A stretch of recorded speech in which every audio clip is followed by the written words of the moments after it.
जय हिंद दोस्तों। मैं आपका फौजी कवि एक बार फिर हाजिर हुआ हूँ आपके समक्ष अपनी एक कहानी लेकर। कहानी का शीर्षक है मेहंदी वाले हाथ। मेरा नाम भोला राम है। मैं उत्तर प्रदेश में स्थित एक छोटे से गांव का रहने वाला हूँ। यह बात उन दिनों की है जब मेरी उम्र महज 8 से 10 वर्ष थी।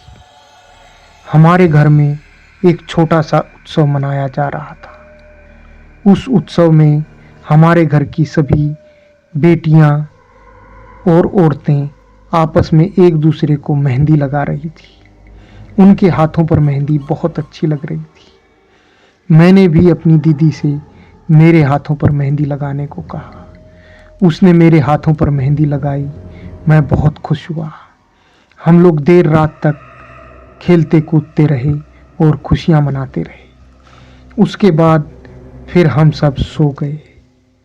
वो गर्मियों के दिन थे और गर्मियों में अक्सर हम आंगन में बाहर ही सोया करते थे। मेरी चारपाई भी आंगन में लगी हुई थी।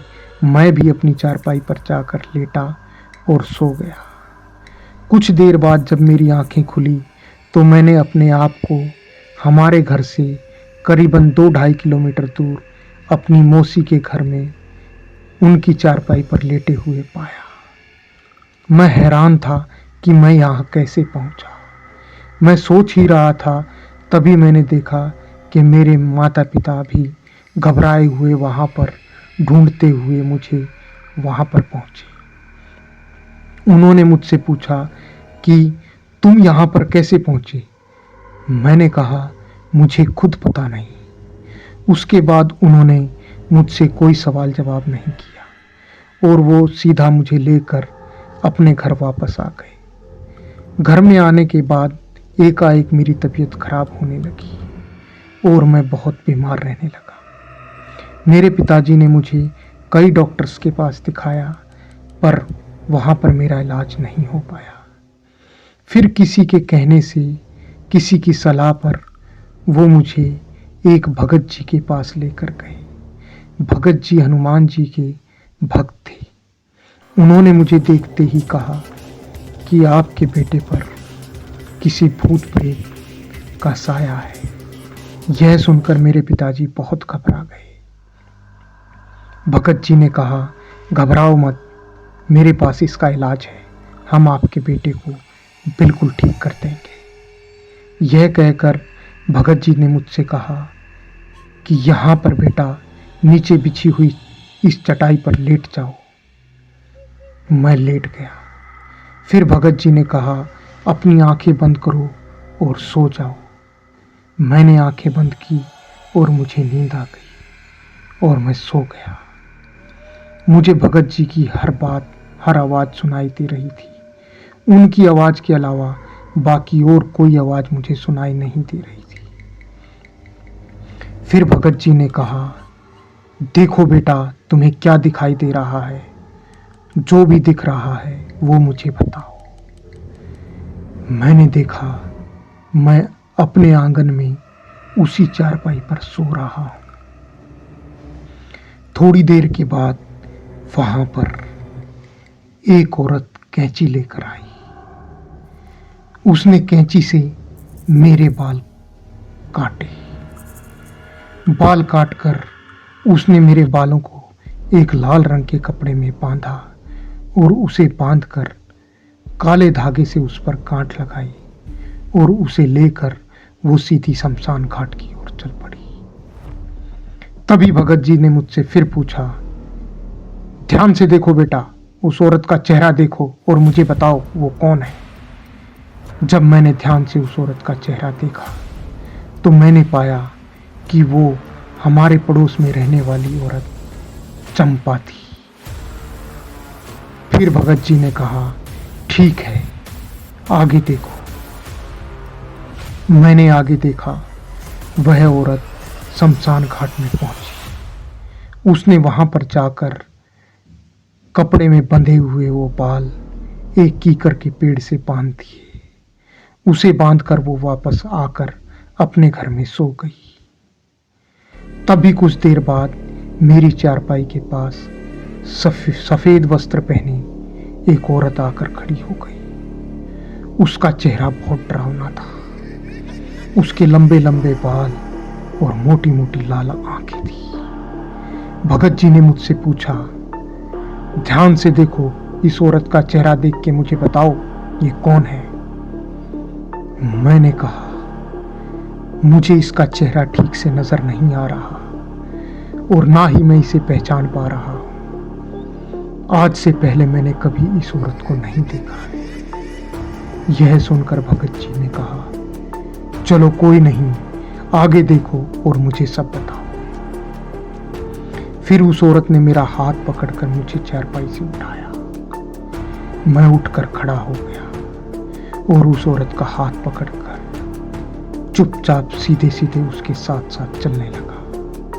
वो औरत मुझे लेकर गांव से दूर किसी सुनसान इलाके में पहुंची और वहां से आगे ही को बढ़ती जा रही थी। तभी सफेद वस्त्र पहने एक बूढ़ा व्यक्ति वहां पर आया। उसने उस औरत से मेरा हाथ छुड़ाने की कोशिश की, पर उस औरत ने मेरा हाथ नहीं छोड़ा। यह देखकर उस बूढ़े व्यक्ति ने एक जोरदार तमाचा उस औरत के मुंह पर मारा। तमाचा लगते ही वो औरत मेरा हाथ छोड़कर घबरा कर वहां से भाग गई। फिर उस बूढ़े व्यक्ति ने मुझे गोद में उठाया और वो मुझे लेकर सीधा मेरी मौसी के घर में आ पहुंचा। मौसी के घर में आने के बाद उसने मुझे चारपाई पर लेटा दिया और मैं वहां सो गया। यह सुनते ही भगत जी ने फिर पूछा, ध्यान से देखो और उस बूढ़े व्यक्ति का चेहरा देखकर मुझे बताओ वो कौन है। मैंने उस व्यक्ति का चेहरा देखा और मैंने बताया कि यह व्यक्ति तो वही है जिसकी तस्वीर हमारे घर में टंगी हुई है, जो कि मेरे दादाजी के भी दादाजी हैं और वो हमारे पितृ भी हैं। यह सुनकर भगत जी ने कहा, ठीक है बेटा, तुम अपनी आंखें खोलो और धीरे धीरे जागो। मैंने अपनी आंखें खोली और मैं धीरे धीरे उठकर बैठ गया। फिर भगत जी ने कहा कि तुम अपने घर जाओ। मेरे पिताजी मुझे लेकर अपने घर वापस आ गए। उन्होंने मुझे घर पर छोड़ा और वो फिर वापस भगत जी के पास गए। भगत जी ने मेरे पिताजी से कहा कि आप रात को 12 बजे के बाद शमशान घाट में जाना और वहां से उस कपड़े को खोल कर लाना जिसमें आपके बेटे के बाल बंधे हुए हैं। मेरे पिताजी रात को 12 बजे के बाद शमशान घाट में गए और उस कपड़े को खोल कर लाए और लाकर उन्होंने वो कपड़ा भगत जी को दे दिया। भगत जी ने उस कपड़े और बाल के साथ काले धागे को भी जला दिया और जलाकर उसकी राख को वहीं पर जमीन के अंदर दफना दिया। फिर उन्होंने कुछ मंत्रों का उच्चारण करके एक ताबीज बनाया। ताबीज बनाकर उन्होंने वो ताबीज मेरे पिताजी को दिया। साथ ही उन्होंने नींबू, हरी मिर्च, राख और कुछ काले कपड़े से एक माला बनाई। वो माला बनाकर उन्होंने मेरे पिताजी को दी और कहा, इस माला को अपने घर की मेन चौखट पर बांध देना। साथ ही उन्होंने ऐसी और भी कई मालाएं उनको बनाकर दी और कहा कि अपने घर की हर चौखट और खिड़की पर इन्हें भी बांध देना और इस ताबीज को अपने बेटे के गले में बांध देना। कम से कम 1 वर्ष तक इस ताबीज को खोलना नहीं। यह कहकर उन्होंने वो सब मेरे पिताजी को दे दी। मेरे पिताजी उन्हें लेकर घर पहुंचे और घर में आने के बाद उन्होंने सारी मालाएं चौखट और खिड़कियों पर बांध दी और ताबीज मेरे गले में बांध दिया। उसके बाद फिर वो वापस भगत जी के पास गए। उन्होंने कहा, भगत जी, इस चंपा का क्या किया जाए। भगत जी ने कहा, घबराओ मत, उसका भी इलाज मेरे पास है। उन्होंने एक पुड़िया में कुछ राख बांधकर मेरे पिताजी को दी और कहा कि ये राख चंपा को अपने घर बुलाकर उसके ऊपर फेंक देना, वो सब कुछ उगल देगी और अपना जुर्म स्वीकार करेगी। मेरे पिताजी ने घर में आने के बाद आस पड़ोस के सभी लोगों को बुलाया, साथ ही गांव के सरपंच को भी बुलाया और उन सबको यह बात बताई। फिर उन्होंने मेरी माताजी को भेजकर चंपा को घर बुलाया। चंपा के घर आते ही मेरे पिताजी ने धीरे से वह राख उसके ऊपर छिड़क दी।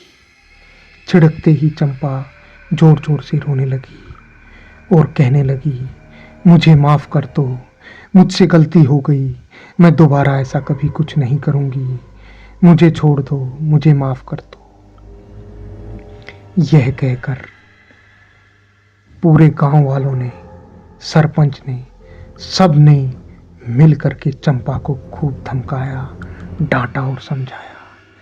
उसने हाथ जोड़कर माफ़ी मांगी और उसने कहा कि मैं किसी के कहने से ये गलत काम कर रही थी। मैं निसंतान हूँ, संतान पाने के लिए मुझे किसी ने ये तरीका बताया था। अब मुझे पता लग गया है ये गलत है, मुझे माफ़ कर दो, मैं भविष्य में ऐसा कभी नहीं करूँगी। ये कहकर मेरे पिताजी ने कहा, ठीक है, हम तुम्हें माफ़ करते हैं, परंतु भविष्य में ऐसा कभी कुछ पाया गया तो तुम्हें इस गांव से निकाल दिया जाएगा। सरपंच ने भी यह बात कहकर चंपा को फिर समझाया। चंपा समझ गई और उसके बाद उसने भविष्य में ऐसी कभी कोई गलती नहीं की। और भगत जी के ताबीज से तो मुझ पर एक जादू सा हो गया, मैं बिल्कुल ठीक और स्वस्थ हो गया। उसके बाद कभी इस तरह की कोई घटना हमारे घर में नहीं हुई, ना ही मुझे कभी इस तरह की कोई तकलीफ हुई। आज मैं 40 वर्ष का हूँ और बिल्कुल ठीक ठाक हूँ और खुशहाल हूँ। परंतु आज भी जब मैं किसी के मेहंदी वाले हाथ देखता हूँ तो मेरी रूह कांप जाती है, मुझे वो सारा मंजर फिर याद आ जाता है। तो दोस्तों, ये थी आज की कहानी। उम्मीद करता हूँ आपको पसंद आई होगी। भोला राम की आप बीती सुनकर आपके क्या विचार हैं, कमेंट करके ज़रूर बताइएगा। और अगर आपको भी इस तरह की किसी घटना की जानकारी हो तो मैंने अपना इंस्टाग्राम आईडी नीचे कमेंट बॉक्स में डाल दिया है, आप उस पर मुझे बता सकते हैं। उसे भी मैं इसी तरह से एक मनोरंजक कहानी बनाकर आपके समक्ष प्रस्तुत करूँगा। आज के लिए इतना ही। जल्द ही मैं अपनी अगली कहानी के साथ फिर हाजिर होऊंगा। तब तक के लिए जय हिंद, जय भारत।